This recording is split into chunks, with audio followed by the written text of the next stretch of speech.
along a lonely winding road at twilight. In time, the brothers reached a river too treacherous to pass. But being learned in the magical arts, the three brothers simply waved their wands and made a bridge. Before they could cross, however, they found their path blocked by a hooded figure. It was Death, and he felt cheated. Cheated because travelers would normally drown in the river, but Death was cunning. He pretended to congratulate the three brothers on their magic, and said that each had earned a prize for having been clever enough to evade him. The oldest asked for a wand more powerful than any in existence, so Death fashioned him one from an elder tree that stood nearby. The second brother decided he wanted to humiliate Death even further, and asked for the power to recall loved ones from the grave. So Death plucked a stone from the river and offered it to him. Finally, Death turned to the third brother. A humble man, he asked for something that would allow him to go forth from that place without being followed by Death.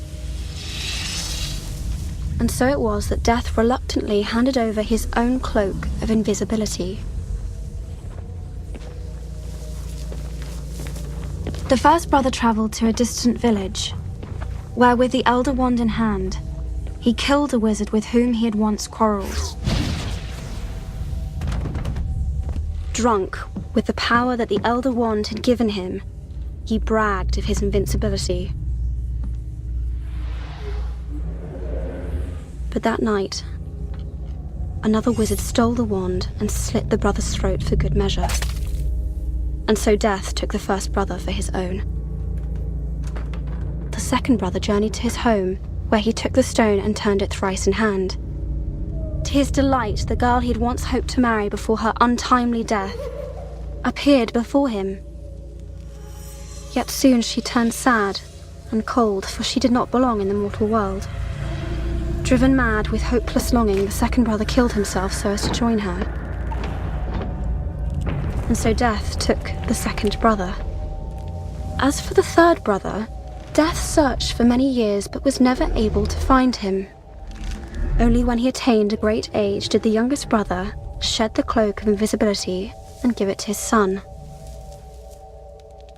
He then greeted Death as an old friend and went with him gladly, departing this life as equals.